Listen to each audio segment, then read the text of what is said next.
We feel psychological fatigue and depression within the framework of the economy. That is why we have opened the doors of the Sky Butterfly Library of Philosophy and Contemplation here. Before turning the pages of the Library of Contemplation, please put your smartphone down for a moment. Then, settle down comfortably, close your eyes, and take just 3 deep breaths. Now, I will guide you through a very short meditation journey that takes about 3 to 5 minutes. You do not need to look at anything else. I would simply like you to close your eyes and listen to my voice. Please use this precious time solely to look into your own heart.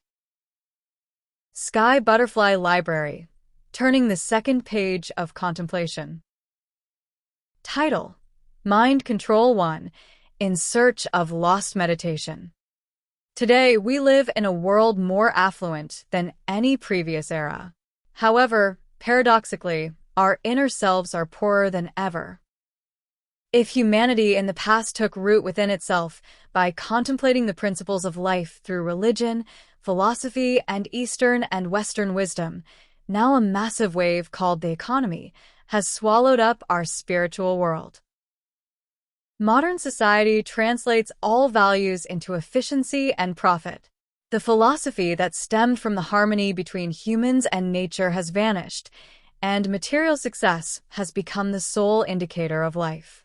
We run frantically chasing bigger houses and higher honor, but what actually awaits at the end is not lasting happiness, but only temporary pleasure and ceaseless anxiety.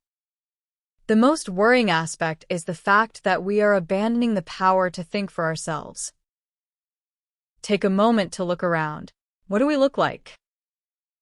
Whether on the subway, in a cafe, or even at the dining table where we sit across from our beloved family, aren't our eyes fixed on the smartphone screen? Buried in the stimulating information and light entertainment pouring into the glittering screen, aren't we living our lives forgetting even what we are actually doing, who is by our side, and where our hearts are resting at this very moment? With our souls mortgaged to the small devices in our hands, we have voluntarily given up our freedom to think.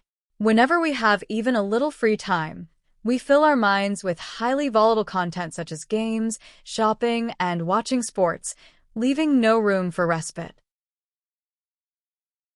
In this way, the storehouse called our brain is filled with all kinds of economic knowledge and stimulating information, pushing out the space for the thoughts and leisure that truly make us human.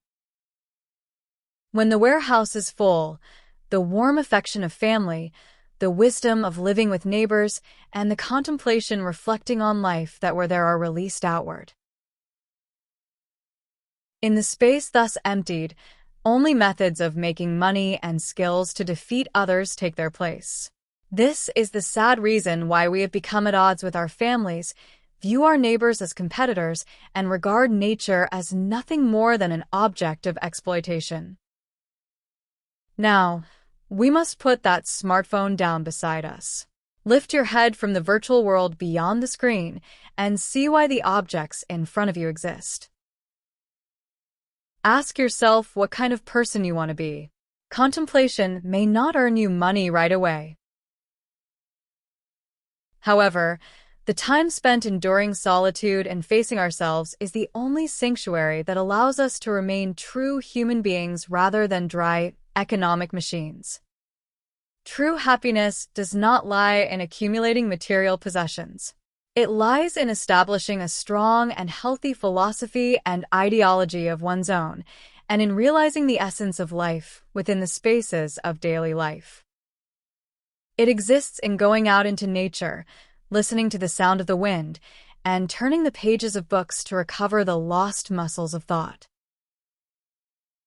Heaven and hell are not far away. They are determined solely by your thoughts and the perspective with which you view today. Turn off your smartphone, and in that brief moment of quiet immersion into yourself, your soul will finally begin to breathe again. When that marathon of contemplation is repeated, only then will we be able to break free from a life of calculating and return as the masters of a brilliant and humane life. I hope you put down that small machine that binds you right now and walk into the vast library of contemplation that is your inner self. The answer to life that you have been searching for so desperately will be quietly waiting there. It means that your life exists because you are the master and that your conscience is a temple holier than any religion. I hope peace dwells wherever your thoughts reach.